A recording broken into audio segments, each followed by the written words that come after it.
The parade ground was silent in the way only military silence exists.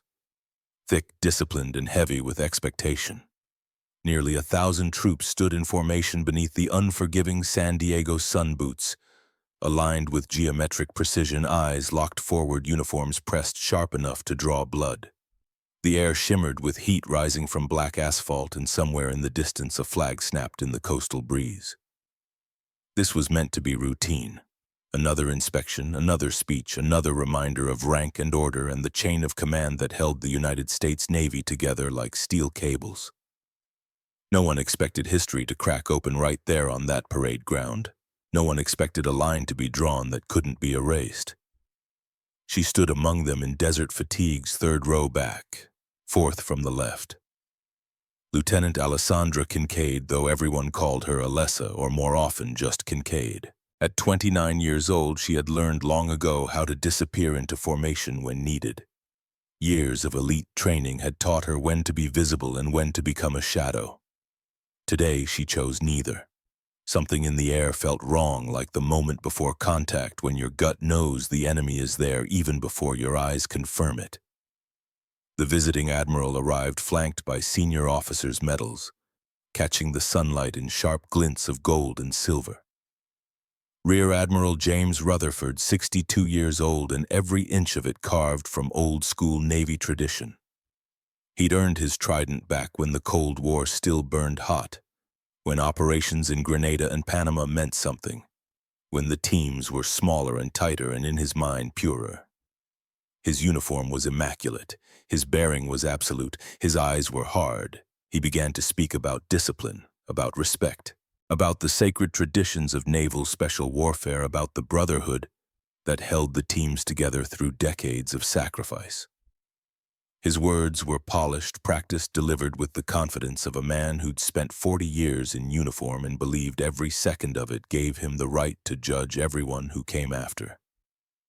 But his eyes wandered, too long on certain faces, too deliberate in their assessment, until they landed on her. "You there," he said, voice cutting through the formation like a blade. "Step forward." A ripple moved through the ranks, barely visible but there. The kind of collective held breath that happens when 1,000 people sense something about to break. Alessa stepped out, boots striking the ground with calm precision, shoulders back, chin level.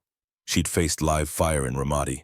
She'd held her breath underwater while insurgent patrols passed overhead. She'd carried wounded teammates through chaos and cordite and the screaming confusion of close-quarters battle. A stare didn't scare her, not even from an admiral. Rutherford circled her slowly like an inspector searching for a flaw in equipment. Like a drill instructor looking for an excuse. His voice dropped the microphone, forgotten but still loud enough for those closest to hear. "This," he said, gesturing toward her without quite looking at her, "is what happens when we turn warfare into a social experiment, when we prioritize politics over capability, when we forget what the trident actually means." Alessa's jaw tightened. She remained silent. She'd endured worse in training, worse on missions. Silence had often been survival. "Women," Rutherford continued, his voice dripping with something between condescension and contempt, "belong in many places in this Navy, but not here, not in the teams. Some standards exist for a reason." The words hung in the air like smoke.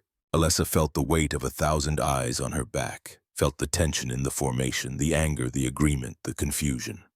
She kept her face neutral, kept her breathing steady. This wasn't the first time someone had questioned her right to wear the trident. It wouldn't be the last. And then it happened. The admiral's hand moved fast, not a punch but a slap delivered with the confidence of someone who believed rank was armor. That authority was absolute, that she would simply take it because he was an admiral and she was a lieutenant, and that was how the world worked. His palm struck her cheek, sharp, sudden, meant to humiliate rather than injure. For half a second the world froze, dust hung suspended in the sunlight. 1,000 soldiers stopped breathing. Somewhere far away a seagull cried, and then instinct took over. Not anger, Not ego, pure reflex drilled into her bones by some of the toughest instructors on Earth. Alessa pivoted. Her movement was so fast it barely registered as motion. Years of close-quarters combat training surged forward in 0.6 of a second. Her elbow came up and around, driven by core rotation and perfect body mechanics, striking with surgical precision just below the Admiral's sternum. The kind of strike designed to end a threat without permanent damage. Controlled, efficient, final. Admiral James Rutherford hit the ground hard. The sound echoed across the parade field like a gunshot. A collective gasp rippled through the formation, breaking the silence into 1,000 fragments. Some soldiers stared in shock. Others couldn't look away. Officers rushed forward, shouting commands that tangled over one another, voices climbing in pitch and urgency. No one had prepared for this moment. No manual covered it. No training evolution included what to do when a decorated admiral lay on the ground and a female SEAL stood over him, breathing steady, fist slowly unclenching. Alessa remained still. Her face was calm. Her pulse was 68 beats per minute, barely elevated. She did not run. She did not apologize. She simply looked down at the man on the ground and spoke quietly, clearly, and loud enough for everyone within 20 feet to hear. "Sir, with all due respect," she said, voice steady as forged steel. "I earned this trident through blood, not policy." The words carried farther than any microphone ever could. In that instant, she knew everything would change. Courts-martial, headlines, whispers and judgment and consequences she couldn't yet imagine. But she also knew something else, something deeper, something that had been true since the day she first decided to become a SEAL. She had not broken discipline. She had defended it. As military police approached, hands on sidearms, but uncertain, the formation remained locked in place. But something had shifted in the air, in the collective consciousness of 1,000 sailors and soldiers who'd just watched a lieutenant refuse to be less than what she'd earned the right to be.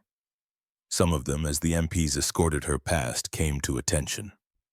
A subtle straightening of spines, a fractional lift of chins, not quite salutes because that would be insubordination. But recognition, respect, the kind that can't be ordered or faked. For the first time, many of them truly saw her, not just as a soldier, not just as a woman in uniform, but as a warrior who refused to be diminished by rank or tradition or fear. Behind the controlled chaos, memories surfaced unbidden. Grueling nights in freezing water, bruised ribs wrapped in tape, letters written but never sent, the quiet promise she'd made to herself the day she earned her trident, standing soaked and exhausted and more proud than she'd ever been in her life. No one would ever take this from me. This was only the beginning. What the world would later call an incident was for her a line drawn in sand and salt and blood, a moment where silence ended, a moment where strength spoke without asking permission. And as she disappeared through the base gates, flanked by nervous MPs who didn't quite know whether they were escorting a criminal or a hero, one truth followed her like a shadow cast by the noon sun. Every mission has a story, and hers had just begun.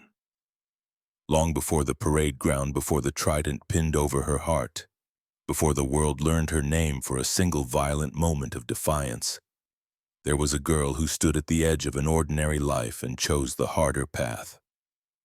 Alessandra Kincaid grew up in Laramie, Wyoming, where the winters were brutal and the summers were short and the horizon stretched out forever in shades of brown and gold.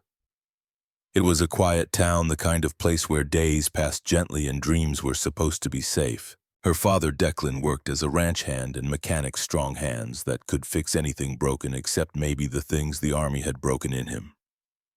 Her mother, Margaret, taught science at the local high school, patient and kind and perpetually worried about a daughter who seemed made of different material than the rest of the world. Expectations were simple in Laramie: school, stability, a future that didn't involve danger or distance or the kind of sacrifice that left holes in families. But even as a child, Alessa felt out of place in softness. She wasn't reckless. She was purposeful. When other kids played games, she tested limits. When others avoided discomfort, she leaned into it like touching a hot stove to understand what heat really meant. She learned early that strength wasn't loud. It was showing up when no one was watching. It was the discipline to do the hard thing when the easy thing beckoned. It was her father's missing arm, the left one taken by an IED in Fallujah, and the way he never complained about it, never used it as an excuse, just adapted and moved forward like a river flowing around a stone. The first time she saw a documentary about special operations forces, something shifted inside her like tectonic plates finding a new position. It wasn't the weapons or the glory that caught her attention, though the footage was dramatic enough. It was the discipline, the teamwork, the unspoken trust between operators who moved like a single organism, each knowing their role, each willing to die for the others. Men and women operating in shadows, sacrificing recognition for results, protecting people who would never know their names. That night, she couldn't sleep. The idea stayed with her through high school, through relationships that didn't last, because she was always too intense, too focused on something they couldn't see. Through teachers who told her she was capable of achieving more realistic goals, as if realism was the measure of a life worth living. She heard it all. You're a woman. It's dangerous. Choose something safer, something normal. But safety had never been her measure of worth. The day she told her family she was enlisting, the kitchen fell into a silence heavier than snow. Her mother cried quietly, not out of anger but fear. The kind of fear that comes from loving someone and knowing you can't protect them from their own choices. Her father nodded once slowly, the way men do when they understand something they don't fully agree with but respect anyway. "Rangers lead the way," he said, finally touching the old Ranger tab he kept in a frame on the wall, the one he'd earned before the IED. Before the medical discharge, before the quiet civilian life he'd never quite fit into. "So do SEALs. Go earn it, kid." No one tried to stop her. That almost made it harder. The night before she left, Alessa sat alone in her childhood bedroom, packing and unpacking the same duffel bag. She held her father's old Ranger tab in her hands, the fabric worn soft with age, and wondered who she would become once she crossed that line between wanting and doing. She knew one thing for certain.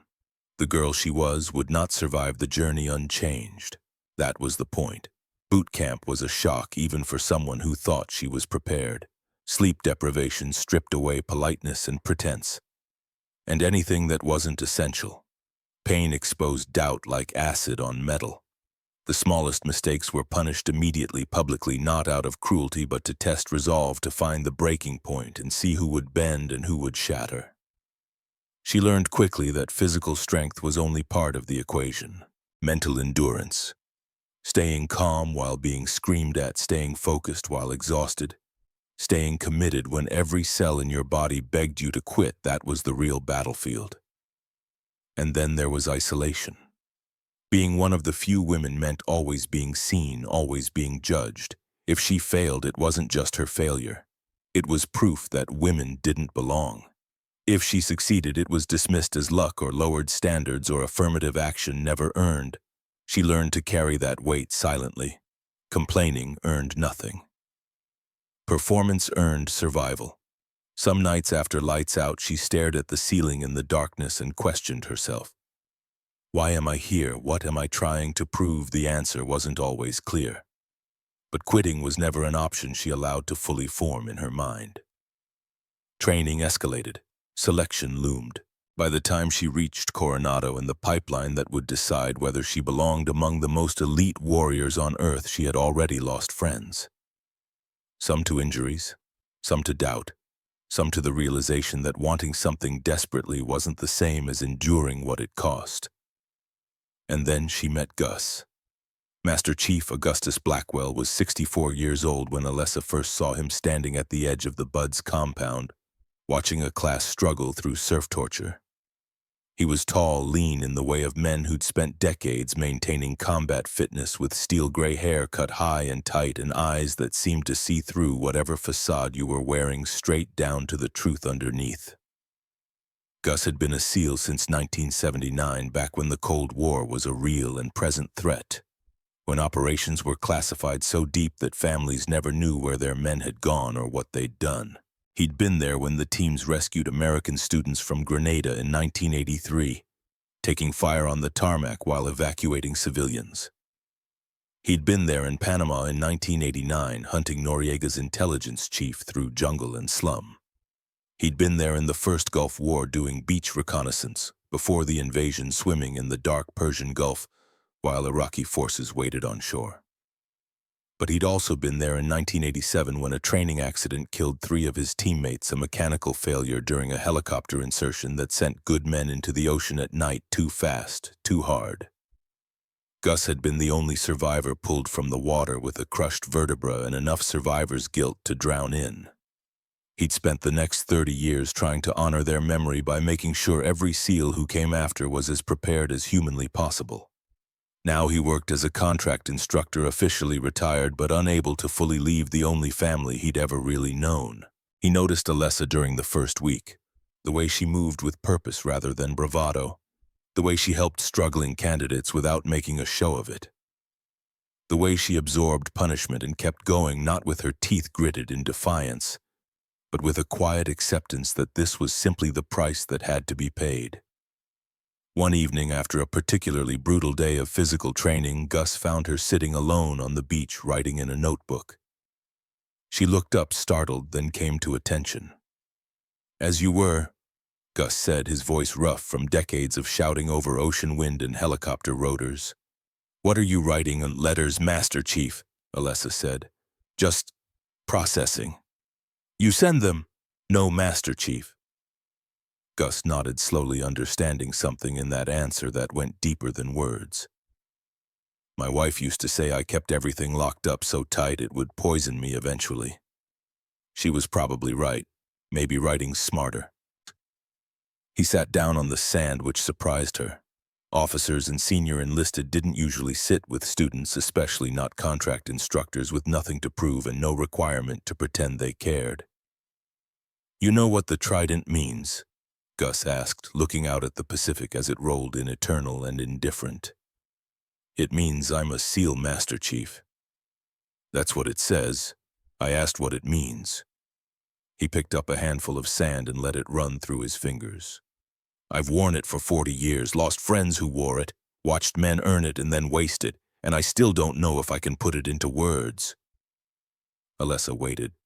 This felt like a test, but different from the physical evolutions or the mental games the instructors played.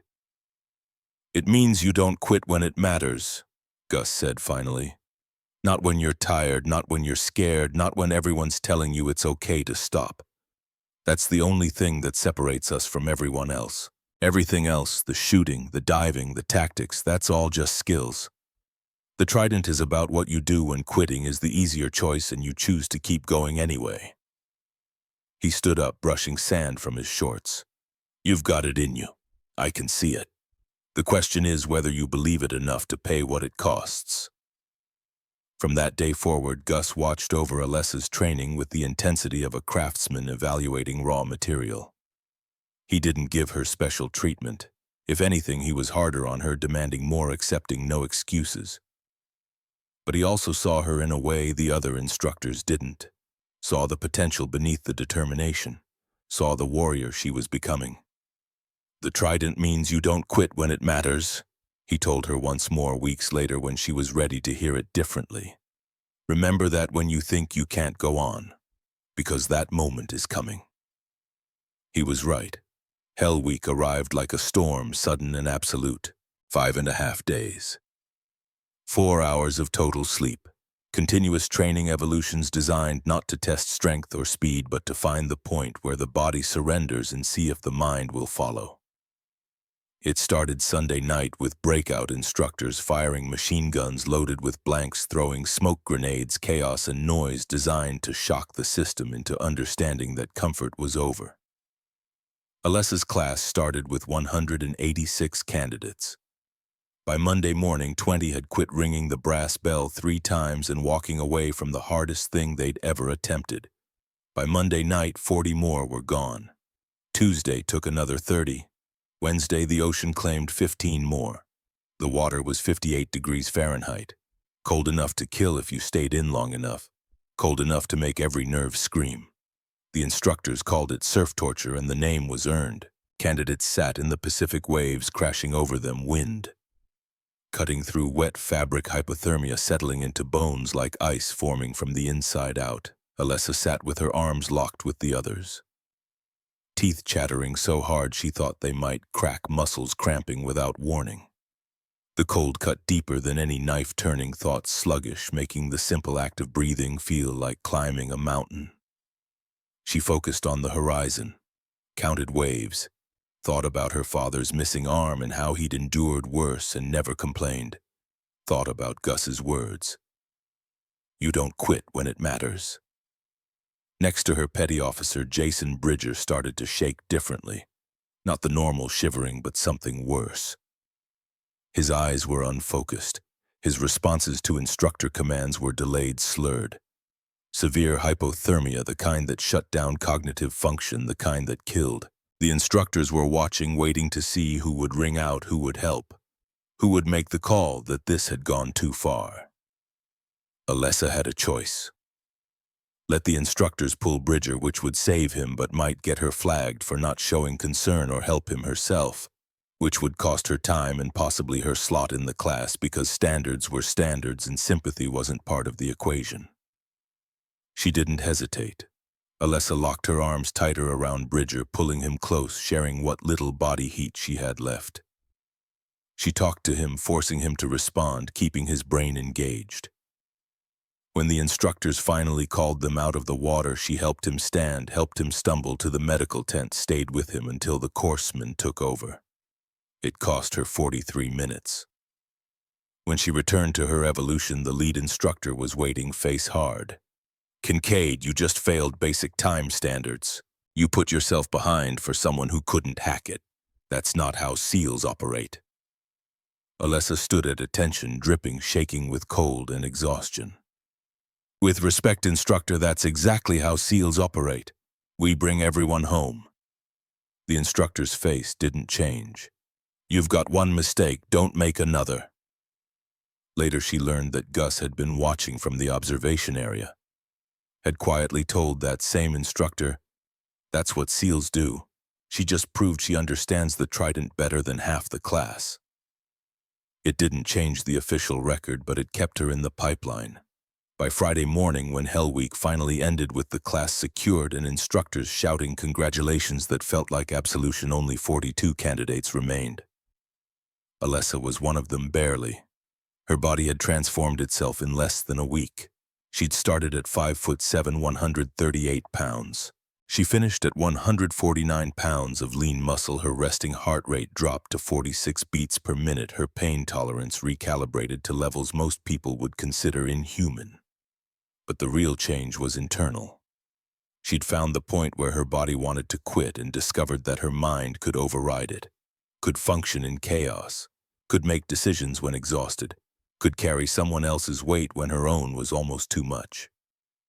The instructors started calling her Phantom, not because she was invisible, but because she moved through training evolutions with a calm efficiency that made the hardest tasks look easier than they were.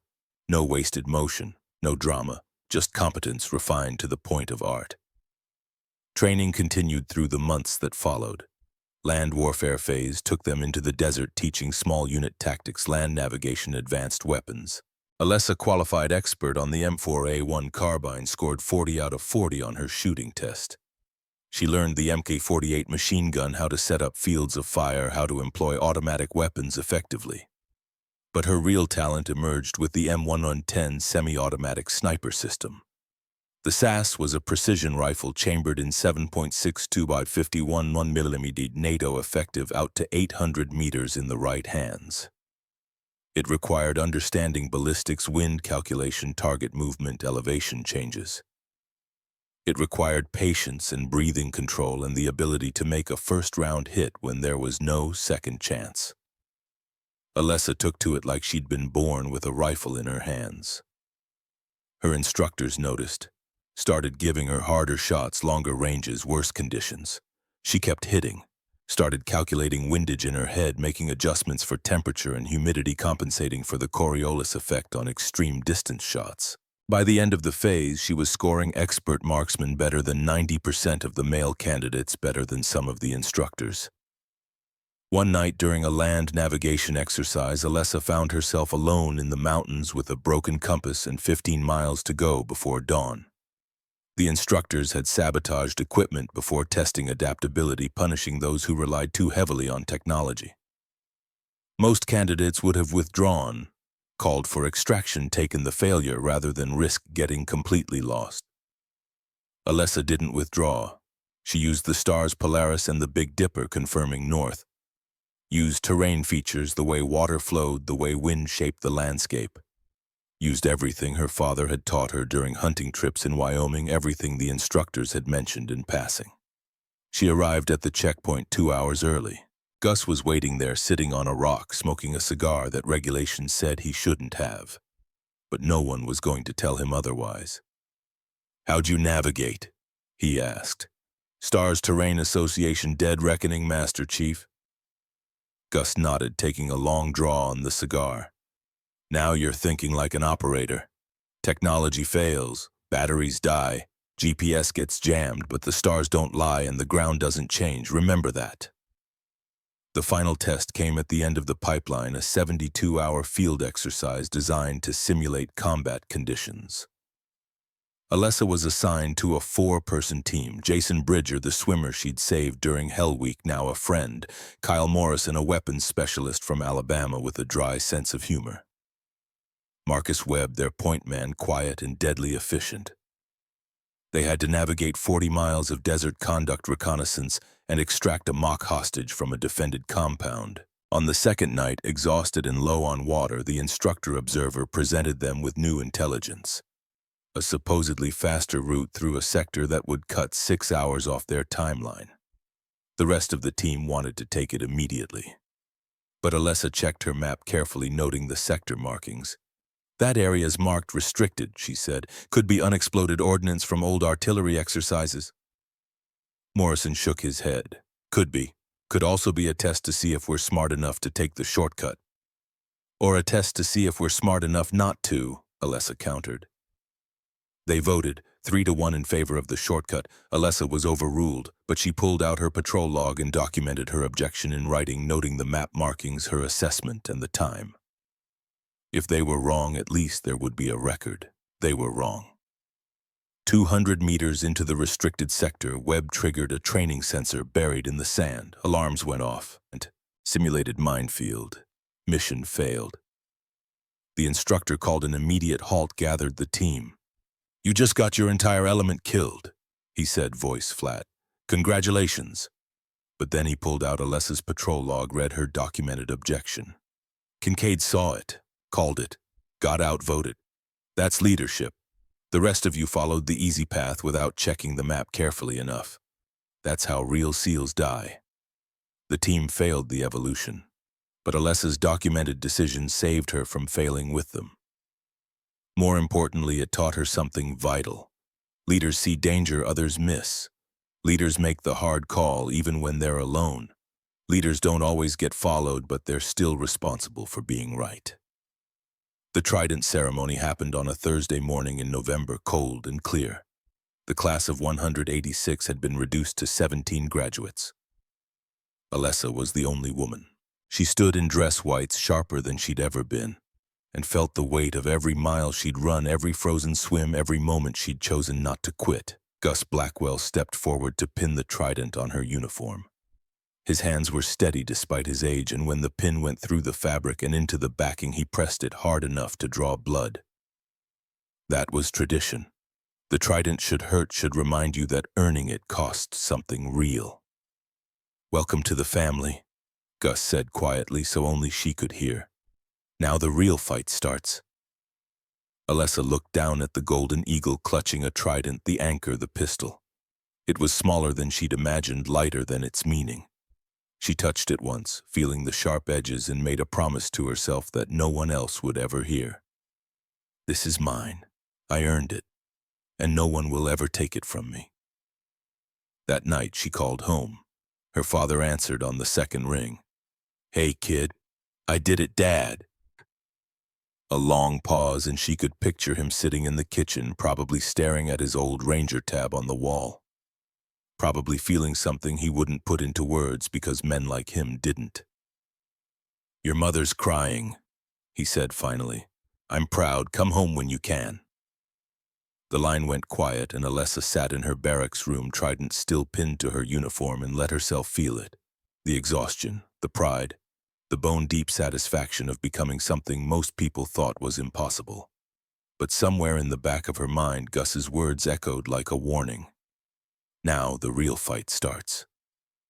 She didn't know how right he was, didn't know that earning the trident was only the beginning of a longer war, one fought not with rifles and explosives but with prejudice and doubt, and the weight of tradition wielded like a weapon by men who believed the past was sacred and change was betrayal. Alessandra Kincaid touched the trident one more time, feeling the sharp edges press into her fingertip, and closed her eyes. Tomorrow she would report to her first SEAL team. Tomorrow she would report to her first SEAL team. Tomorrow the proving would begin again, harder this time, with real stakes and real consequences. But tonight, just for tonight, she allowed herself to believe she'd made it.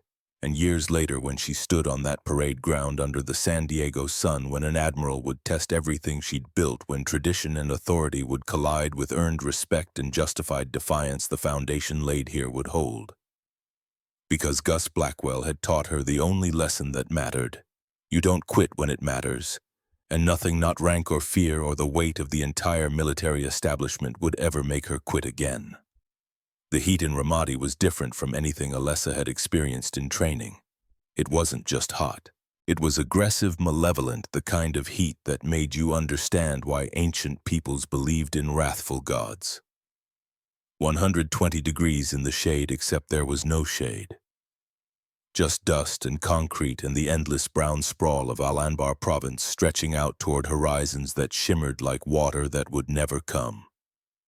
Lieutenant Alessandra Kincaid, 25 years old and 6 months out of advanced training, stood in full kit on the tarmac at Camp Ramadi and felt sweat already soaking through her uniform. 65 pounds of gear, plate carrier with level 4 ceramic plates front and back. M4A1 carbine. M110 SAS sniper rifle broken down in her pack. 9 magazines of 5.56mm ammunition. 4 magazines of 7.62mm radio, medical kit, water. The weight was familiar now, comfortable, even like wearing a second skin made of Kevlar and purpose. SEAL Team 3 Task Unit Bruiser was waiting for her in a prefab building that served as their operations center. 16 men operators who'd been running missions in this hellscape for 3 months already, who'd seen combat and lost friends and learned to trust each other in the way that only happens when bullets are real and mistakes are permanent. They looked up when she walked in, and the room went quiet in a way that made her skin prickle. Lieutenant Commander Brad Castellano stood at the front, 6 feet of lean muscle and tactical experience. Dirty blonde hair, cut high eyes that had seen too much and remembered all of it. 38 years old, 2 combat deployments, Silver Star from Fallujah. He looked at Alessa the way a mechanic looks at an unfamiliar tool, trying to decide if it would work or break. "Kincaid," he said, voice neutral. "Welcome to Bruiser. You come recommended, which means expectations are high. We don't care about your training scores, we care about performance under fire. You'll get your chance to prove yourself soon enough." The other SEALs watched her, some curious, some skeptical, some clearly waiting for her to fail so they could say what they'd been thinking all along, that women didn't belong here, that the trident on her chest was political correctness made metal, that when the bullets started flying she'd freeze or panic or get someone killed. Alessa met Castellano's eyes and nodded once. "Understood, sir. I'm here to do the job. We'll see," he said, and turned back to the mission brief. 3 days later, she got her chance. The target was a safe house in eastern Ramadi, suspected insurgent cell, medium threat level. Intelligence suggested 6 to 8 fighters, small arms, possibly 1 PKM machine gun, standard direct action raid, insertion by vehicle breach, clear capture, or kill extract. The kind of mission these men had run dozens of times. They rolled out at 2:30 hours, 4 vehicles, headlights off, night vision turning the world into shades of green. Alessa rode in the third Humvee M110 SAS across her lap, checking her gear one more time out of habit. The rifle was loaded with 175-grain Sierra Match King rounds. Match-grade ammunition capable of sub-MOA accuracy out to 800 meters. Leupold Mark IV scope, 3.5 to 10x magnification illuminated reticle. She'd zeroed it at 200 meters back at base, confirmed drops at 400 and 600. The weapon was ready. The question was whether they'd trust her to use it. The neighborhood appeared dead as they approached. Dark windows, empty streets, the kind of artificial quiet that meant people knew to get inside and stay there when Americans came looking for someone. The team dismounted 2 blocks out, moving in tactical formation, weapons up, scanning sectors. Alessa took up position as designated marksman, covering the team's advance. From 50 meters back, through her scope, she could see the target house. 2 stories, flat roof, reinforced door. Standard Iraqi construction. A dog barked somewhere in the distance. Wind pushed trash down the street like tumbleweeds. And then the world exploded. Muzzle flashes erupted from 3 different positions.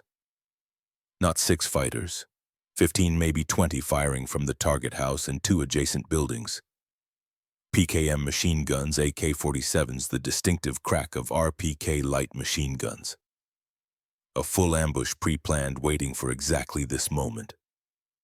The lead element dove for cover behind a concrete wall as rounds sparked off the street around them. Alessa's training kicked in like a switch being thrown. Time seemed to slow, not actually but perceptually, her brain processing information faster than conscious thought. Threats prioritized themselves. The PKM gunner on the second-floor roof was the immediate danger, laying down sustained fire that was keeping the entire team pinned. She settled into her shooting position. Prone legs spread, support hand under the rifle fore, and breathing controlled. Range to target 580 meters. Wind approximately 8 miles per hour from left to right based on the way dust was moving. Temperature still over 90 degrees even at night, which meant the round would fly slightly flatter than her zero conditions. Alessa made the calculations in seconds. Elevation 2.3 MOA up from her 200-meter zero, windage 1.1. MOA right to compensate for the crosswind. The PKM gunner was moving, firing in bursts, but there was a pattern.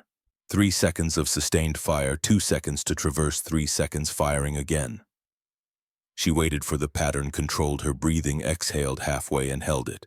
The shot broke clean. She felt the rifle recoil into her shoulder, saw through the scope as the 175-grain bullet crossed 580 meters in less than a second and entered the gunner's head just above his left eye. He dropped instantly, the PKM going sent clattering to the rooftop. "PKM down," she transmitted calmly on the radio. 2 more insurgents appeared in a second-floor window, one with an RPG. Alessa shifted, acquired, fired. The first man dropped. She worked the bolt, chambered another round, fired again. The second man fell backward into the room. Threat neutralized. The firefight lasted 4 minutes. Alessa fired 11 rounds, scored 7 confirmed kills. Each shot was calculated, deliberate, placed with the precision that separated snipers from regular marksmen. Distance varied from 450 to 620 meters. All headshots or high chest, all immediate incapacitation. When the last insurgent fell and the team moved in to clear the buildings, the street was silent again except for the ringing in everyone's ears. Castellano found her afterwards, still in her shooting position, calmly reloading her magazines. "Kincaid," he said, and she heard something different in his voice now. "You just made believers out of everyone." From that moment forward, the dynamic shifted. The skepticism didn't disappear completely, but it was tempered by respect for demonstrated competence. They started calling her Reaper, a call sign that stuck because it fit. Quiet, efficient, deadly when needed. Over the next 3 months, she ran 27 missions with Task Unit Bruiser, performing her role with the same calm precision that had earned her the Trident in the first place. But it was the mission in Fallujah that would define her, haunt her, and prove to herself what she was capable of when everything went wrong. The intelligence came down through channels marked priority. An American journalist embedded with what he thought was a moderate resistance group had been captured by an al-Qaeda cell operating in western Fallujah. The cell was planning to execute him on video propaganda to demonstrate American weakness and media vulnerability. Time was critical. 12 hours, maybe less, before they killed him. Castellano called the brief for 1800 hours. The team gathered in the operations center studying satellite imagery and building layouts projected on the wall. The target compound was in a residential neighborhood, civilian-heavy schools and mosques within 200 meters. Rules of engagement were tight. Capture the journalist alive, minimize civilian casualties, in and out fast. "This is a surgical operation," Castellano said, pointer touching the screen. "We breach here, clear 3 floors, extract the package exfil before reinforcements arrive. Intelligence says 6 to 8 hostiles, small arms, maybe 1 heavy weapon, standard cell composition." Alessa studied the imagery, something nagging at the edge of her awareness. The compound was too large for 6 people.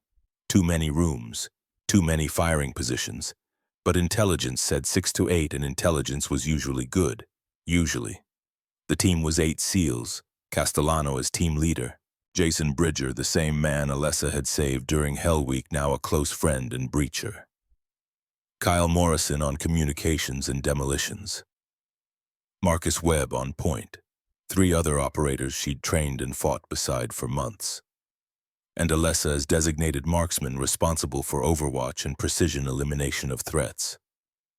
Plus 1 new guy. Petty Officer First Class. Dalton Hayes. 26 years old, explosives expert, fresh from another team, eager to prove himself. He had kind eyes and a photo of his wife and daughters tucked in his helmet. 7-year-old twins who drew pictures of their daddy in uniform.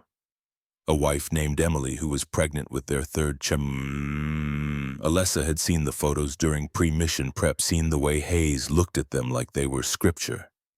They rolled out at 2100 hours, full darkness, moving through Fallujah like ghosts.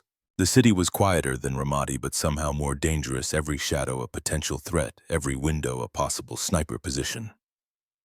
Alessa felt her pulse steady at 68 beats per minute, the calm that came before action. The focus that narrowed the world down to mission and teammates and the job that had to be done.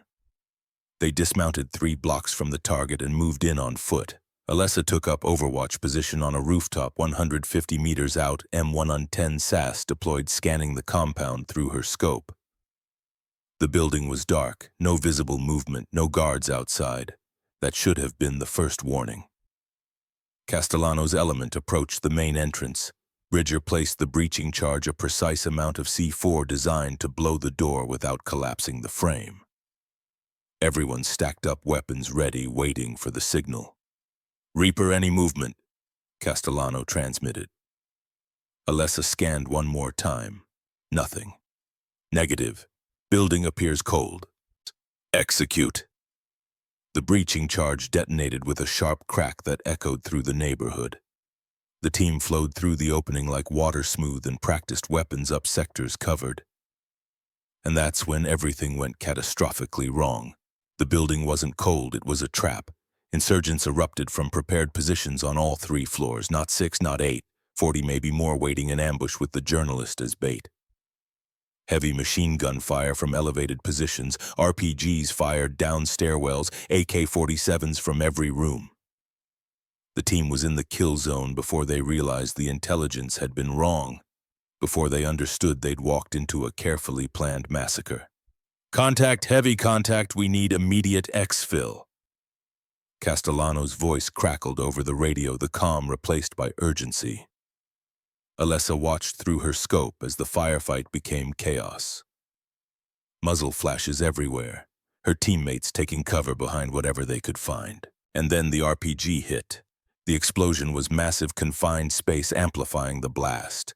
Through the dust and smoke, Alessa saw Dalton Hayes thrown backward by the concussion, his body armor smoking, blood spreading across the floor, not moving. "Man down, Hayes is down!" Bridger's voice tight with controlled panic. The team was pinned, 40 insurgents with superior position pouring fire into the ground floor. 200 meters to the nearest cover. 3 wounded, 1 critical. The mission had become about survival, about getting out with as many teammates alive as possible. Alessa made a decision in the space between heartbeats. "Bruiser 6, Reaper," she transmitted, voice steady despite what she was about to propose. "I have a shot on their commander, 3rd floor eastern window. If I can take him, the fighters will lose coordination. You'll have maybe 30 seconds to consolidate and move." "Negative, Reaper. Range is too far, conditions too difficult. We'll call in air support." "Air support is 12 minutes out. Hayes doesn't have 12 minutes. Range is 875 meters. I can make the shot." Silence on the radio for 3 seconds that felt like 3 hours. "Your call, Reaper. But if you miss, we're all dying here." Alessa settled into her final firing position, the most important shot she would ever take. Miss and her team died. Hit and maybe they had a chance. Range 875 meters, nearly half a mile. Wind inconsistent, swirling through the streets, maybe 10 miles per hour, but gusting. She couldn't see flags or dust clearly enough to be certain. Temperature still 92 degrees, humidity low.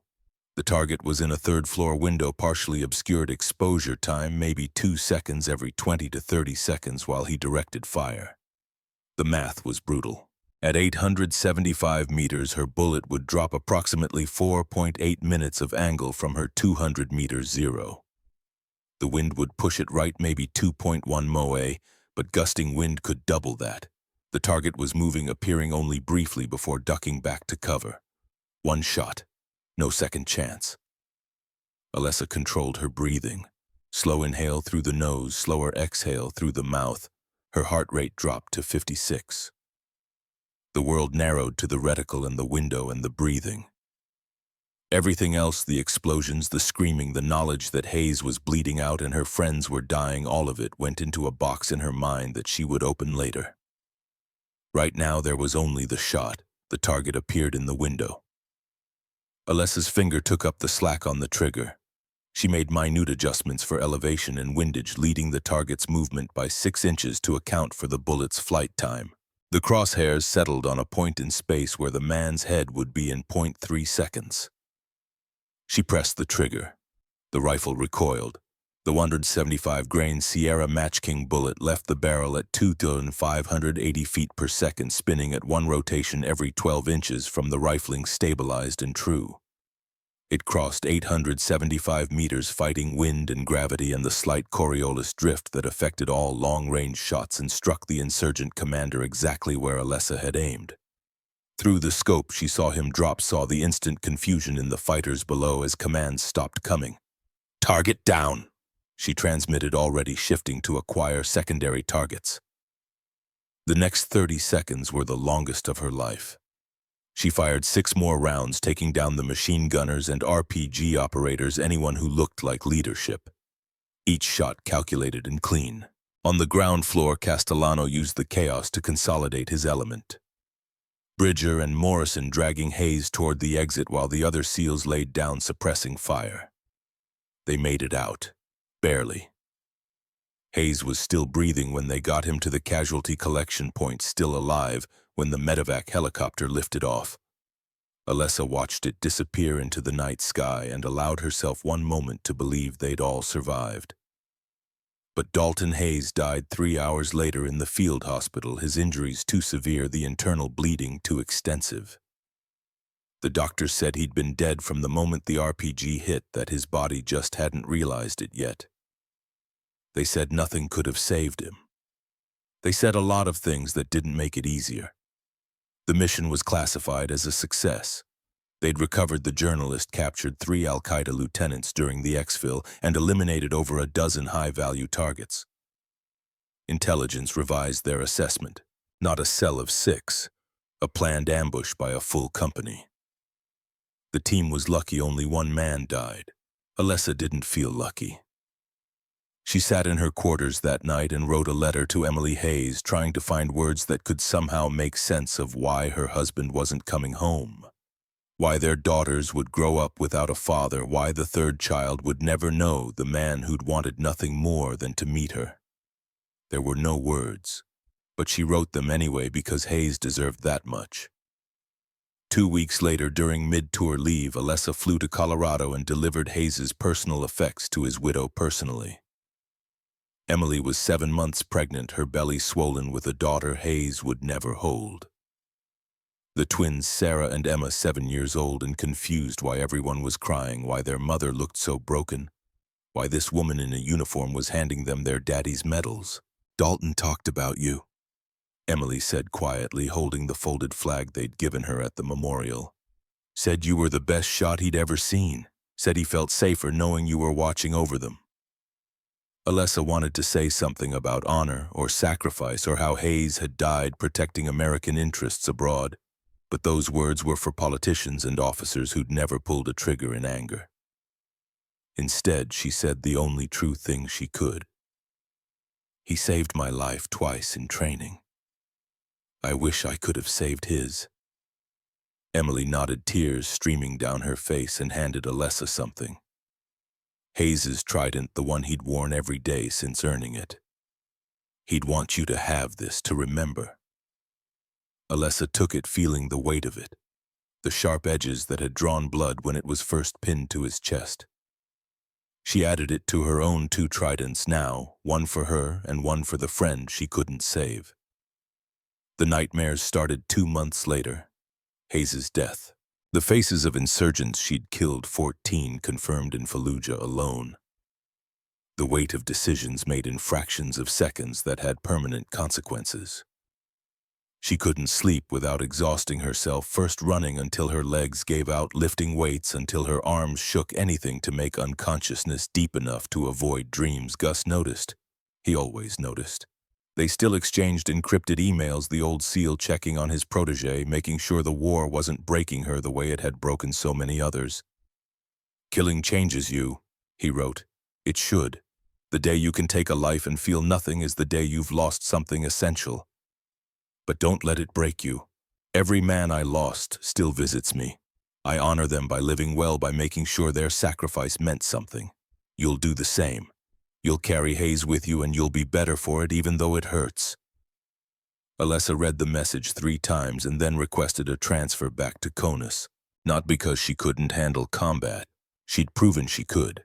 But because she needed distance from the constant operations, the endless cycle of missions and casualties and moral calculations that left no space for processing what they cost. She needed time to heal before the war consumed everything she was. 18 months after Fallujah, she stood on the beach at Coronado watching Bud's candidates suffer through surf torture. And for the first time since Hayes died, she felt like she could breathe again. Lieutenant Alessandra Kincaid, now 27 years old, had been assigned to Naval Special Warfare Center as an instructor. The youngest SEAL instructor in the current cadre, a Silver Star recipient. Combat veteran with 2 deployments, 27 missions, 14 confirmed kills, 1 teammate lost, 1 trident earned, 1 carried in memory. The students looked at her and saw competence. The other instructors looked at her and saw someone who'd proven herself when it mattered. But there were still whispers, still doubts, still men who believed her success was an anomaly, that women in the teams were a social experiment that would eventually fail. One of those men had just been appointed commander of Naval Special Warfare Command. Rear Admiral James Rutherford was 62 years old and represented everything the old teams had been. A SEAL from 1978, when the Cold War burned hot and operations were compartmentalized so deep that even teammates didn't always know what each other had done. He'd been there in Grenada in 1983 when the teams rescued American medical students from a Marxist coup taking fire on the runway while evacuating civilians. He'd been there in Panama in 1989 hunting Manuel Noriega's forces through the streets. He'd been there in the Gulf War conducting beach reconnaissance before the invasion. 40 years of service, dozens of classified operations, a Navy Cross, 2 Silver Stars, 3 Bronze Stars with Valor devices. By any objective measure, a legendary warrior. But he was also bitter. Bitter about standards he believed had been lowered. Bitter about politics he thought had invaded the sacred brotherhood of the teams. bitter about a changing military that looked different from the one he'd joined as a kid from West Virginia who just wanted to prove he was tough enough. And he had a son. Lieutenant Cameron Rutherford, 31 years old. SEAL Team 7 mediocre operator at best, Cameron had made it through BUDS barely on his third attempt, had completed 2 deployments without distinguishing himself, had a reputation for being competent enough but never exceptional, living in the shadow of a father whose legend he could never match. Alessa discovered the connection by accident. She was reviewing after-action reports from Iraq, trying to learn from other teams' experiences when she found Cameron's unit reports from 2006. The same time frame she'd been in Ramadi. Different task unit, different area of operations, but close enough that their missions sometimes overlapped. One report stood out, a failed operation that resulted in 2 SEALs killed and 3 wounded. The after-action analysis was clinical detached, listing failures in planning, communication, and tactical decision-making. But buried in the appendices was a section that made Alessa's blood run cold. Cameron Rutherford, as assistant platoon leader, had written a supplemental assessment claiming that integrated gender units in nearby task forces were causing distraction and confusion in joint operations, that female presence was undermining unit cohesion, that the casualties were indirectly related to the military's diversity initiatives. It was nonsense. The mission had failed because of poor intelligence and inadequate fire support factors that had nothing to do with women serving anywhere in theater. But the assessment was there in writing, signed by an officer and filed officially. And it had been buried, classified at a higher level than necessary. Removed from general circulation, protected by someone with enough rank to make inconvenient documents disappear. Alessa showed the report to Gus, who was still working as a contract instructor, despite being 66 years old now, still unable to fully leave the teams he'd served for nearly 40 years. Gus read it once, then again, his jaw tightening. Jim Rutherford's boy. I heard stories about him, trading on his father's name, never quite measuring up, blaming everyone else when things went wrong. The Admiral buried this report, Alessa said. Of course he did. What would you do if your son's failure was about to become public, especially if you could blame it on something other than his incompetence? Gus handed the report back. Be careful, Kincaid. Rutherford's fighting a war that ended 40 years ago. He sees you as proof his son failed. That makes you dangerous to his narrative. I'm just doing my job. That's what makes you dangerous. 6 months later, Alessa found herself assigned to the Naval Special Warfare Integration Review Board, a committee Admiral Rutherford had formed to evaluate the presence of women in SEAL teams. The stated purpose was objective analysis. The actual purpose, Alessa quickly realized, was to build a case for rolling back integration. The monthly meetings were exercises in controlled frustration. Rutherford would present data about female candidates' failure rates at BUDS, about injury patterns, about concerns raised by unnamed senior enlisted members. He never directly said women didn't belong. He just carefully arranged facts to lead to that conclusion. Alessa countered with data of her own. Failure rates for male candidates were actually higher in absolute numbers. Injury patterns reflected different body mechanics but not reduced capability. Anonymous concerns often dissolved when people were asked to speak on the record. Lieutenant Kincaid, Rutherford said during one particularly tense meeting, his voice carrying the weight of 4 decades in uniform. You're an outlier, a statistical anomaly. Your success, while commendable, doesn't set policy for the entire warfare community. Alessa kept her voice level, professional. Sir, with respect, we're not anomalies. We're operators who earned the Trident through the same selection process as everyone else.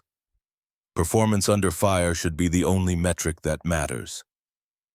You don't understand what the teams mean, Rutherford said, and there was something in his voice that went beyond policy disagreement, something personal. You don't understand the Brotherhood, the tradition, the legacy we're responsible for protecting. I understand what my Trident cost me, sir. Same as you. Same as every SEAL who's ever earned it. The room went quiet. Other officers shifted uncomfortably. Challenging an admiral even respectfully was dangerous territory, but Alessa couldn't let it stand. Wouldn't let Hayes's sacrifice or her own be dismissed as statistical noise. Rutherford's eyes went cold. This meeting is adjourned. Gus was waiting outside the conference room. He didn't say anything, just walked with her back toward the instructor areas, his presence a steady reminder that she wasn't alone in this fight. "He's setting you up," Gus said finally. "I've known Jim Rutherford for 30 years, fought beside him, respected him, but he's become what he spent his whole career fighting against: rigid, unable to adapt, protecting the past instead of preparing for the future. What do I do? Be perfect.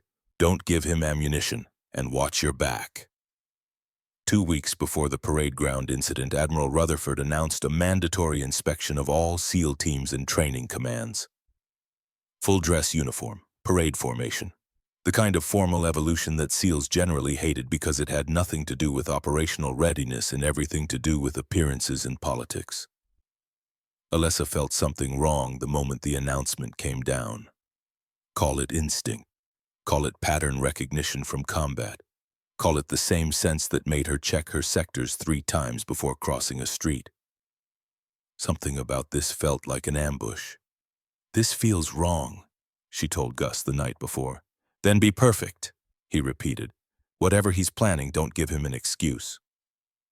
Alessa spent 2 hours preparing her uniform that evening. Every crease exact, every ribbon positioned precisely according to regulations, boots polished until she could see her reflection. The trident positioned exactly 1/4 inch above her ribbons, the eagle's head pointing toward her heart. Hayes's trident was in her quarters, a private memorial, but she felt its weight anyway. She qualified at the range that afternoon, 50 rounds through the M1110 SAS at distances from 600 to 800 meters. 48 headshots out of 50. The 2 misses were still center mass, still kills, just not perfect. Gus watched from the observation tower, marking her groups, nodding approval. "Whatever tomorrow brings," he said as she cleaned the rifle, "remember who you are." That night, Alessa lay awake in her barracks room, staring at the ceiling, and felt the same anticipation she'd felt before combat missions. The tightness in her chest, the slight elevation in heart rate, the brain running through scenarios, planning responses, preparing for variables she couldn't predict. She thought about Hayes, about Emily and the twins and the daughter who would be 3 years old now, growing up without a father. She thought about the 14 insurgents she'd killed in Fallujah, faces she still saw in dreams. Choices she'd made in fractions of seconds that ended lives. She thought about Gus, 66 years old and still fighting to protect the teams he loved from men who would rather preserve tradition than pursue excellence. And she thought about the trident pinned to the uniform hanging in her locker. The weight of it, the meaning, the promise she'd made to herself that no one would ever take it from her. Tomorrow she would stand in formation under the San Diego sun and face whatever Admiral Rutherford had planned. She would be perfect. She would be professional. She would represent everything the trident was supposed to mean. What she couldn't know was that perfection wouldn't matter. That professionalism wouldn't protect her. That sometimes the fight wasn't about being right. It was about refusing to be silent when being silent meant accepting the unacceptable. Alessandra Kincaid closed her eyes and breathed slowly, dropping her heart rate to 52, the calm before the storm, the warrior's rest before battle. Gus had taught her to spot ambushes, to trust her instincts, to never quit when it mattered.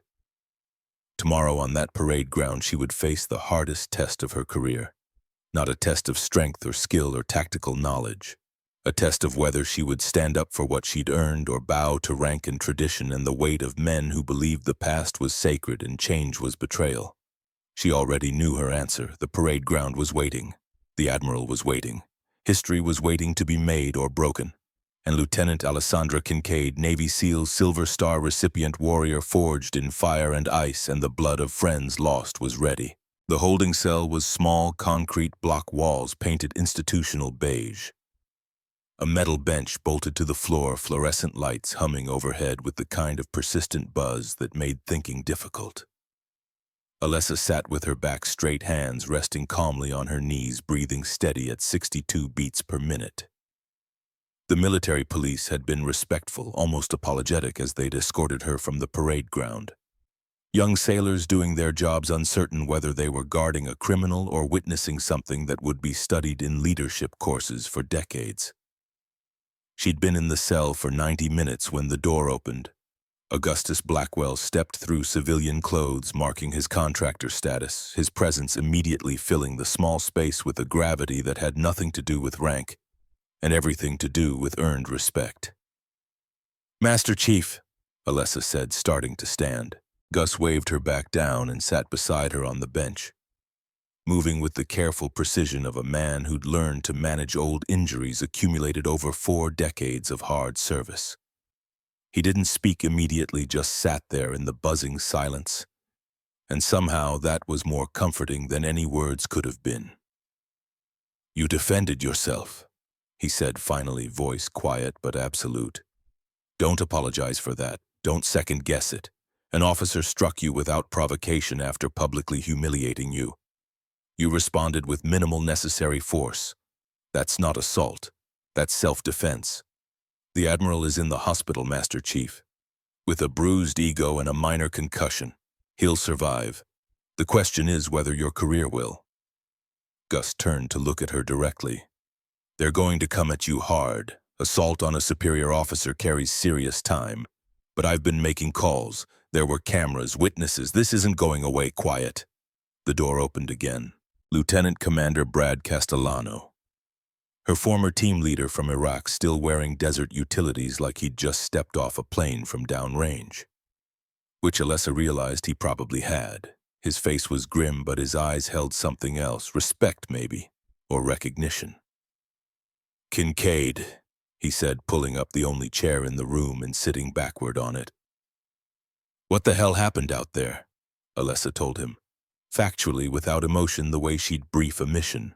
The Admiral's comments, the public humiliation, the slap, her reflexive response. Castellano listened without interrupting, his expression darkening as she spoke. "Half the base thinks you're a hero," he said when she finished. "Junior enlisted are calling you a legend. The other half thinks you committed mutiny. Senior officers are losing their minds, and the video is everywhere." "Video?"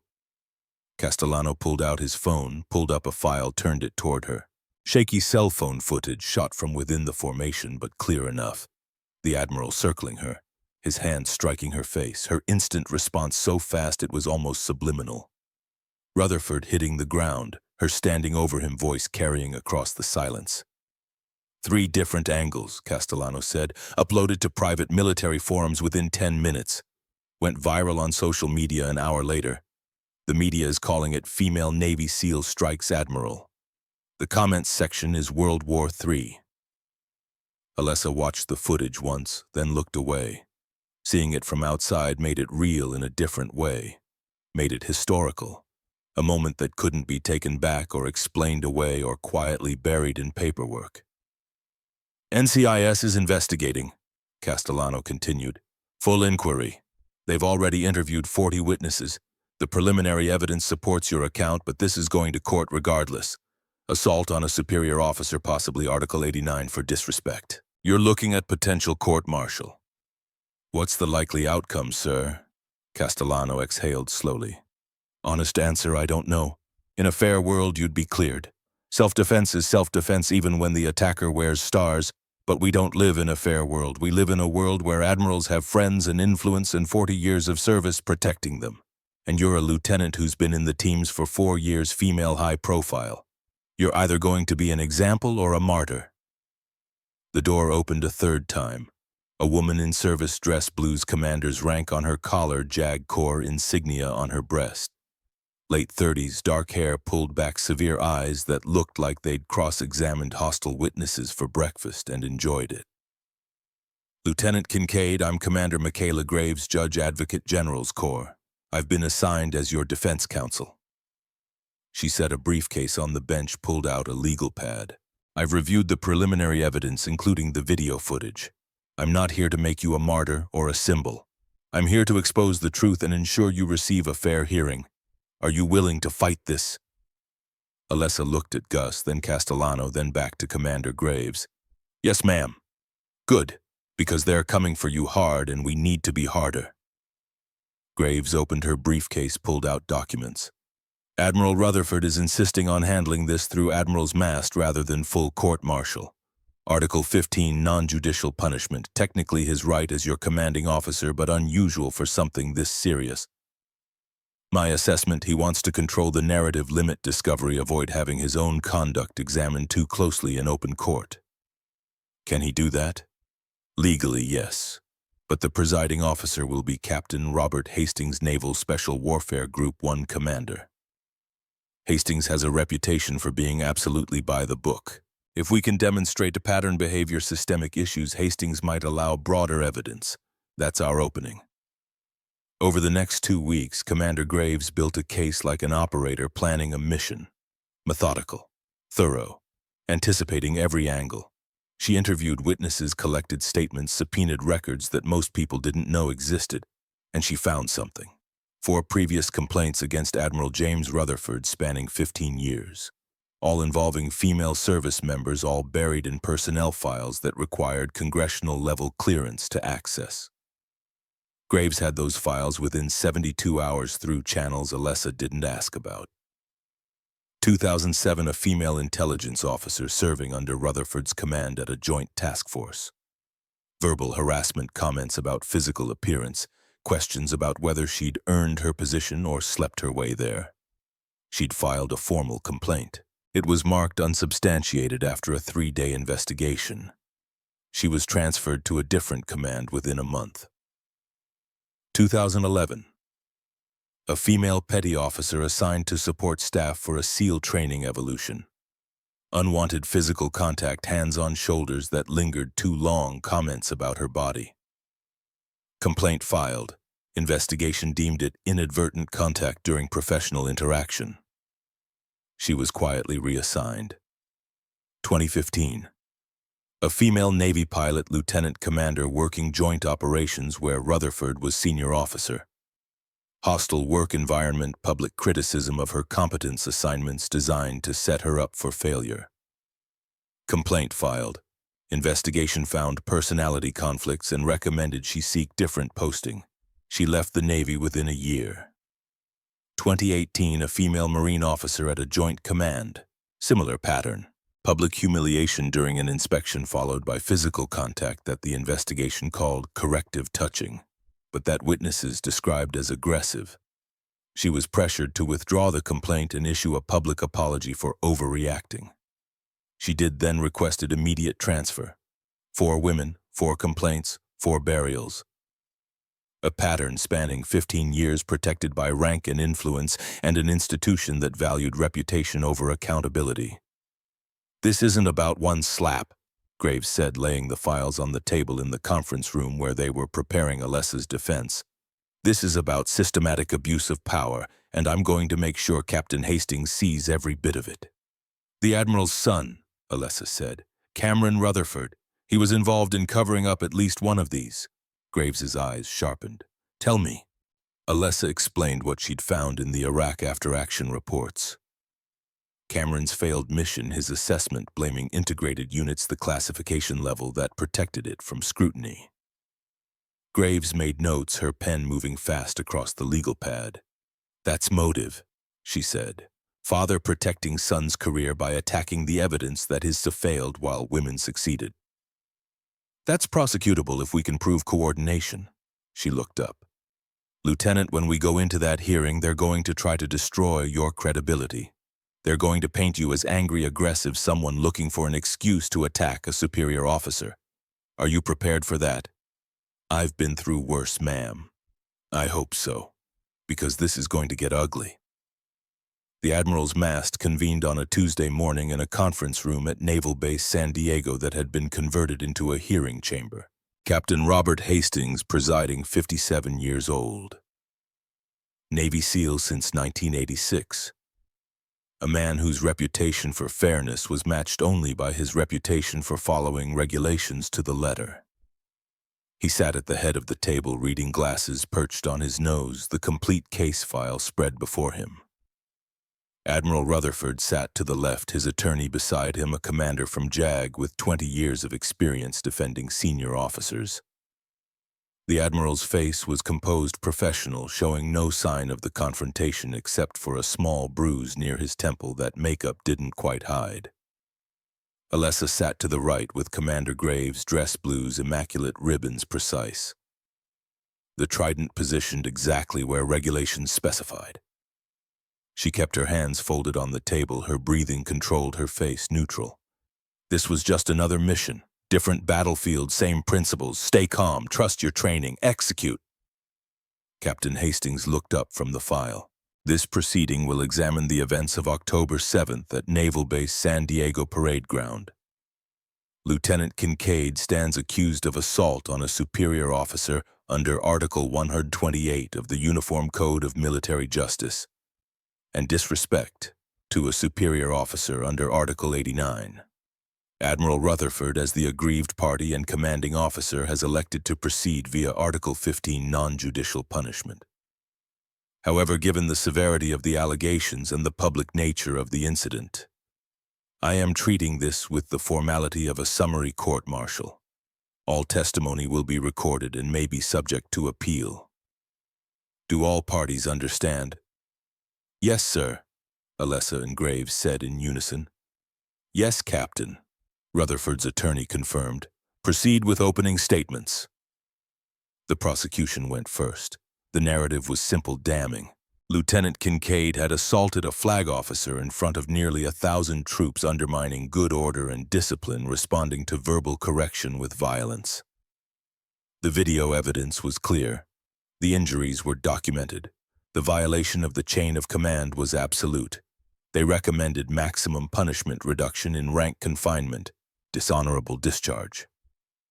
Commander Graves stood for the defense.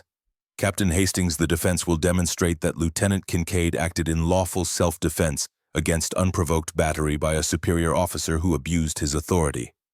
Furthermore, we will present evidence of a pattern of misconduct by Admiral Rutherford spanning 15 years, involving multiple female service members, all of which was systematically concealed through command influence. This is not about one moment. This is about accountability regardless of rank. Rutherford's attorney shot to his feet. Objection. Admiral Rutherford is not on trial here. Past allegations, all of which were investigated and resolved, are not relevant to the current charges. Graves didn't miss a beat. Your Honor, pattern evidence is absolutely relevant to establishing motive, intent, and the validity of Lieutenant Kincaid's perception of threat. If Admiral Rutherford has a documented history of inappropriate conduct toward female subordinates, that context is essential to understanding why Lieutenant Kincaid responded as she did. Hastings removed his glasses, cleaned them slowly, the room waiting in silence. I'll allow limited pattern evidence provided it's directly relevant to the incident in question. Proceed carefully, Commander. The first day was testimony. Admiral Rutherford took the stand first, his bearing perfect, his voice steady. He described the inspection as routine, his comments as professional guidance about bearing and discipline. He claimed Lieutenant Kincaid had responded to correction with visible anger, that he'd placed his hand on her shoulder to emphasize a point and she'd violently assaulted him. I was attempting to instill the values of naval special warfare, he said, looking directly at Captain Hastings. The same values I've upheld for 40 years. Lieutenant Kincaid's response was not only disproportionate, it was a fundamental breach of military discipline. Graves's cross-examination was surgical. Admiral, you stated you placed your hand on Lieutenant Kincaid's shoulder. Can you demonstrate how you did that? Rutherford hesitated. I don't recall the exact positioning. The video shows your hand striking her face, an open-handed slap. Is that consistent with placing a hand on someone's shoulder? I may have misjudged the distance. The point remains that her response was violent and unwarranted. Admiral, in your 40 years of service, how many times have you struck a subordinate? I have never struck anyone. Graves played the video. The sound of the slap echoed in the silent room. That's you, correct, your hand striking Lieutenant Kincaid's face. Rutherford's jaw tightened. That was corrective action, not a strike. Corrective action, I see. And in your experience is striking a subordinate's face standard corrective action in the United States Navy? No, but no further questions. The second day brought witnesses. The prosecution called 2 officers who testified about Alessa's exemplary record but noted she could be intense-focused, someone who didn't always accept criticism easily. It was character assassination disguised as factual testimony, painting her as someone predisposed to aggression. The defense countered with Castellano. He walked through Alessa's combat record, the Silver Star citation, the lives saved, the missions completed with distinction. He described the 875-meter shot that saved his team in Fallujah, the precision under pressure, the kind of discipline that couldn't coexist with the prosecution's narrative of an angry, violent officer. In combat, Lieutenant Kincaid showed more fire discipline than most operators I've served with. Castellano said, his voice carrying the weight of someone who'd seen the worst and survived. She doesn't react emotionally, she reacts tactically. What happened on that parade ground was a trained response to a physical threat, exactly what we spend years teaching SEALs to do. Then Graves called Jason Bridger, the man Alessa had saved during Hell Week, who'd served with her in Iraq, who knew her better than almost anyone in the teams. Describe Lieutenant Kincaid's temperament, Graves asked. Calm, controlled. I've seen her under fire, under stress, in situations where most people would panic. She doesn't. She processes, decides, acts. Always measured. Have you ever seen her lose control? Never. Not once. What was your reaction when you saw the video of the parade ground incident? Bridger looked directly at Rutherford. I thought she showed remarkable restraint. If someone had hit me like that, my response would have been much worse. She used minimal force to end a threat. That's what SEALs do. The third day was when everything changed. Commander Graves called her first surprise witness. Lieutenant Commander Samantha Wolf, Navy helicopter pilot, 33 years old, currently stationed at Naval Air Station, North Island. She walked to the witness chair with visible reluctance. Eyes down, hands clasped tight. Commander Wolf, Graves said gently, can you describe your professional interaction with Admiral Rutherford in 2019? Wolf's voice was barely above a whisper. I was assigned to joint operations. Admiral Rutherford was senior officer. He made comments about my appearance, about whether I belonged in a cockpit. He questioned my competence, publicly assigned me to missions designed to fail. Did you file a complaint? Yes. It was investigated and deemed a personality conflict. I was encouraged to request transfer to avoid future issues. Did Admiral Rutherford ever touch you inappropriately? Wolf nodded, tears forming. During an inspection, he said my uniform was incorrect, put his hands on me to demonstrate. It lasted too long, felt wrong. When I reported it, I was told I was overreacting.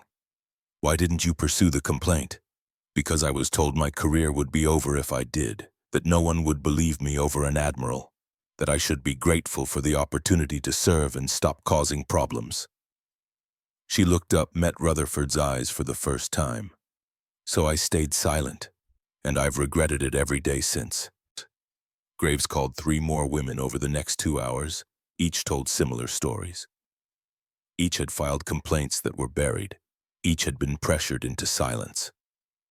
The pattern was undeniable, documented in files that Graves methodically entered into evidence. Rutherford's attorney objected repeatedly.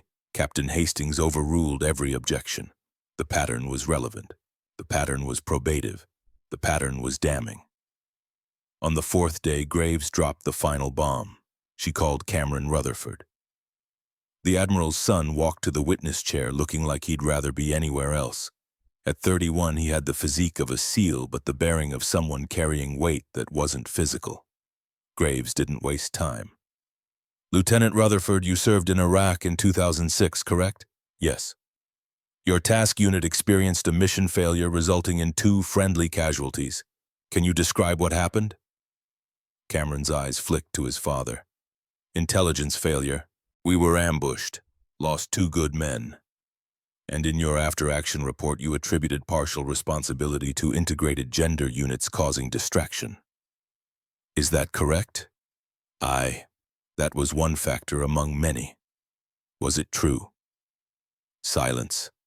Lieutenant Rutherford, was there any actual evidence that women serving in other units contributed to your mission failure? No. So you fabricated that assessment. Why? Cameron's voice dropped. Because I needed an explanation that wasn't my fault. And who helped you bury that report? Who classified it above necessary levels to protect you from accountability? More silence. Then quietly, my father. The room erupted. Hastings called for order, his voice cutting through the chaos. Rutherford sat frozen, his face pale, his carefully constructed defense crumbling in real time. Graves wasn't finished.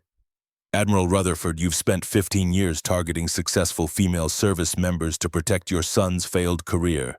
You've used your rank and influence to bury complaints, silence victims, and perpetuate a culture where women are second-class operators regardless of competence. And when Lieutenant Kincaid, a Silver Star recipient and combat veteran, sat on a board that threatened to expose this pattern, you decided to humiliate her publicly. Isn't that the truth? Rutherford's attorney objected. Hastings sustained it, but the damage was done. The truth was out. The pattern was established. And suddenly the question wasn't whether Alessa had assaulted a superior officer. It was whether she'd defended herself against a systematic abuser who'd finally overstepped. Alessa took the stand on the 5th day. Commander Graves walked her through the incident calmly, factually. The Admiral's comments, the public humiliation, the slap, her response. Lieutenant Kincaid, in that moment, what were you thinking? I wasn't thinking, ma'am, I was reacting. Years of training took over. Someone struck me. I defended myself using minimal necessary force to end the threat. Did you intend to harm Admiral Rutherford? No, ma'am. I intended to stop him from striking me again. Why didn't you simply report the incident through proper channels? Alessa met Hastings's eyes. Sir, with respect, I've seen what happens when women report senior officers through proper channels. 4 women testified here about that exact process. Complaints buried. Careers ruined, victims silenced. In that moment, I chose to defend myself rather than become another buried file. The prosecution's cross-examination tried to paint her as insubordinate, someone with an anti-authority streak, someone who'd been waiting for an excuse, but every question backfired. Her combat record was too strong, her discipline too documented, her response too measured. You could have walked away, the prosecutor said. No, sir, I couldn't. Walking away would have meant accepting that my trident, my service, my sacrifice meant nothing.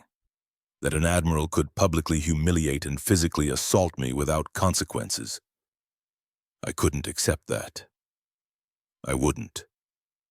Captain Hastings deliberated for 8 hours.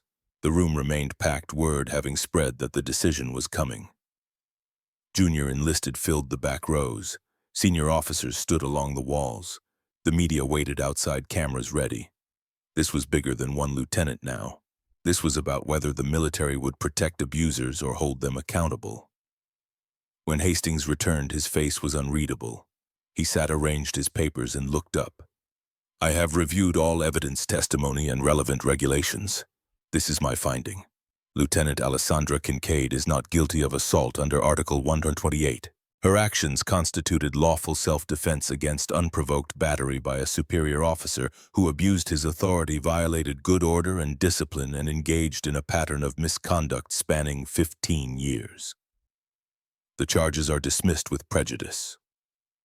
The room erupted. Hastings raised his hand for silence. Furthermore, I am recommending that Admiral James Rutherford be immediately relieved of command, pending formal investigation by the Inspector General. The evidence presented here suggests systematic abuse of power, obstruction of justice, and conduct unbecoming an officer. These matters will be addressed through appropriate channels. Rutherford stood slowly, his face carved from stone. His attorney whispered urgently, but the Admiral shook his head. He looked at Alessa once, and in his eyes she saw something that might have been respect or hatred or just exhaustion. He walked out in silence. Cameron Rutherford remained seated, head in hands. Within a week he would resign his commission rather than face further investigation. The 3 officers who'd helped cover up complaints would quietly retire. The policy review on harassment reporting would become a top priority for Naval Personnel Command. But that all came later. In the moment, Alessa simply stood Commander Graves beside her and allowed herself one deep breath of relief. Outside the building, Gus was waiting. 66 years old, 40 years in the teams, the man who'd taught her that the Trident meant never quitting when it mattered. He didn't say anything, just pulled her into a brief hug that said everything words couldn't. "You did good, kid," he said finally. "Your Trident's safe, you made sure of that." 18 months later, Alessa stood on a different parade ground under a gentler sun. The promotion ceremony was small, just her platoon and a few senior officers, the way she preferred it. Captain Hastings pinned the new rank insignia on her collar. Lieutenant Commander, 04. At 30 years old, the youngest female SEAL to reach that rank. "Congratulations, Commander Kincaid," Hastings said, stepping back to salute. She returned the salute crisply, feeling the weight of the new rank and everything it represented. Not just promotion, vindication. Proof that competence mattered more than politics, that standing up for what was right sometimes cost everything but was worth it anyway. Her first assignment as LCDR was command of a SEAL platoon deploying to Syria for counter-ISIS operations. 12 of the best operators in the teams, including Jason Bridger as her senior enlisted advisor. The mission was high-risk, high-value target elimination, the kind of work that required precision and trust and the willingness to make hard calls. The operation went perfectly. Textbook insertion, perfect intelligence, the target captured alive without friendly casualties.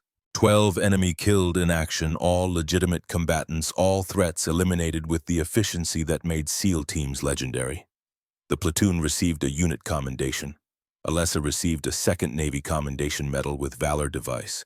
But more important than medals was the knowledge that she'd led her team into danger and brought everyone home, that the trust they'd placed in her was honored, that the Trident she wore meant exactly what it was supposed to mean.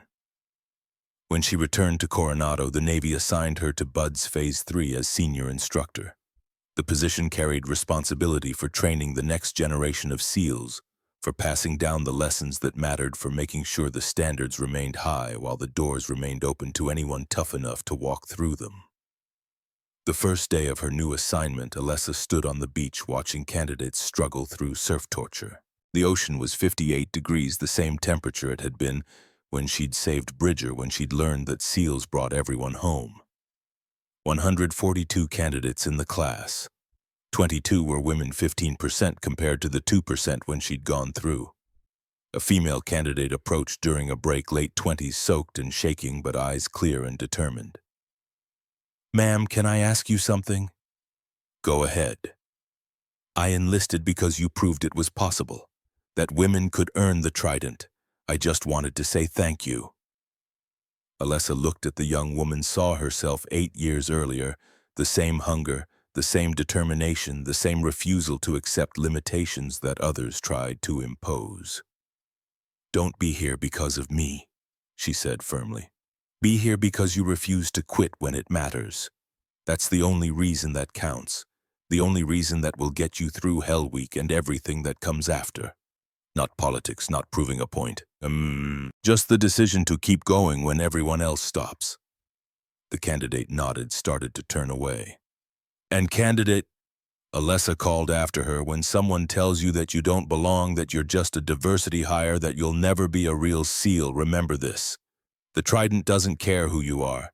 It only cares what you're willing to sacrifice to earn it. Make them respect you through performance.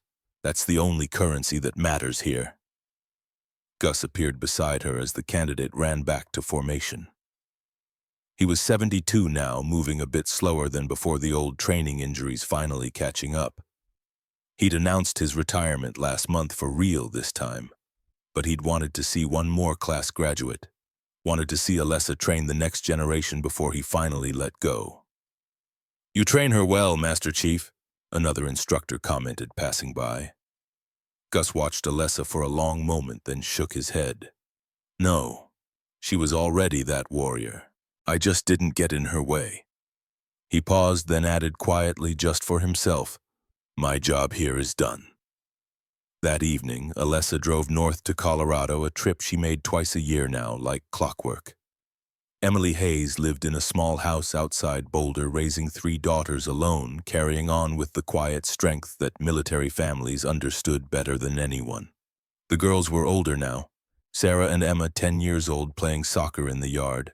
Little Lily, 3.5, who'd never met her father but wore his trident around her neck on a chain kept safe in a shadow box her mother had made. "Alessa," Emily said, hugging her at the door. "The girls have been asking when you'd visit." They ate dinner together, the girls telling stories about school and friends and their latest adventures. Alessa listened, laughed at their jokes, felt the weight of Hayes's absence and his presence simultaneously. This was what he'd died for. Not abstract concepts like freedom or democracy, but this. His daughters growing up safe, pursuing dreams, living lives their father had protected with his own. Before she left, Emily handed her something. A folded American flag, the one from Hayes's memorial service, carefully preserved. "Dalton would want you to have this," Emily said. "You honored him by continuing to serve, by proving that his sacrifice meant something. Thank you for that." Alessa took the flag, feeling its weight, fighting the tightness in her throat. "He saved my life in training. I wish I could have saved his in combat." "You did save him. You made sure his death had meaning, that women like you could serve and lead and prove that competence matters more than prejudice. That's what he believed. That's what he died for." Driving back to San Diego that night, Alessa thought about the long path from that ranch in Wyoming to this moment. The girl who'd chosen the harder road, the candidate who'd survived Hell Week, the operator who'd made the impossible shot, the officer who'd stood up to an admiral and won, the commander who'd brought her team home. Every step had cost something. Comfort, relationships, sleep, pieces of herself that could never be recovered. She'd lost friends, killed enemies, carried weight that would never fully lift. But she'd also gained something precious, the absolute knowledge that she'd earned her place, that the trident on her chest represented real sacrifice and real competence and real belonging, that no one, regardless of rank or influence or tradition, could take that from her. The next morning, dawn broke over Coronado in shades of gold and pink. Alessa stood on the beach in PT gear, waiting for her platoon to arrive for the morning run. The ocean rolled in eternal indifferent to human struggles and human victories. Bud's candidates were already in the water. Instructors shouting the same cycle of testing and forging that had created her and everyone who wore the trident. She touched the metal insignia on her chest, felt the familiar sharp edges, and thought about Gus's words from so long ago.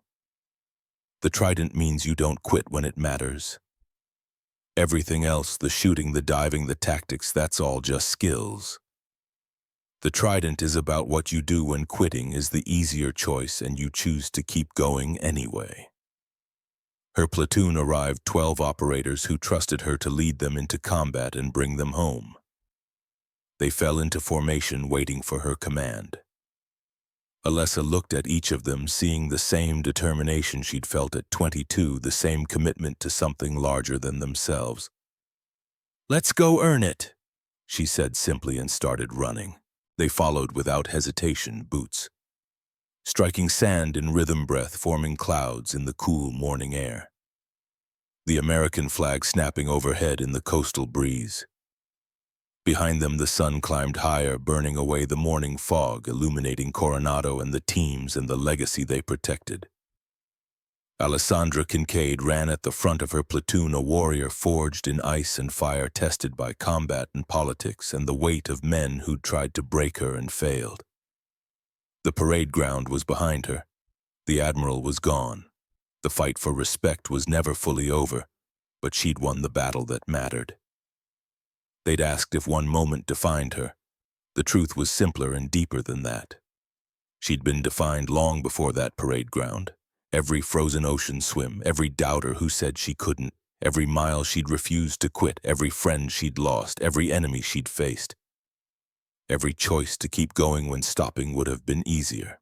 The slap hadn't made her a warrior. It had just made the world finally see what had always been there. A Navy SEAL who'd earned her trident through blood and ice and will, who'd defended it when challenged, who'd passed it forward to those who came after, who understood that the fight for respect was won not through rhetoric or politics, but through performance under pressure and the refusal to be anything less than excellent. The ocean stretched out forever to her left, the base spread out to her right, and ahead was only the next mile, the next mission, the next challenge waiting to be conquered. Alessa ran harder, her platoon keeping pace, all of them warriors bound by something deeper than words could express, the brotherhood that transcended gender and politics and everything that tried to divide them. The simple truth that when bullets flew and friends fell, the only thing that mattered was whether you could be counted on. She could be counted on. She'd proven it, and she'd keep proving it every single day for as long as she wore the trident. That was the real victory, not the vindication, not the rank, not even the justice finally served. The victory was knowing bone deep and absolute that she belonged. And no one would ever take that from her again.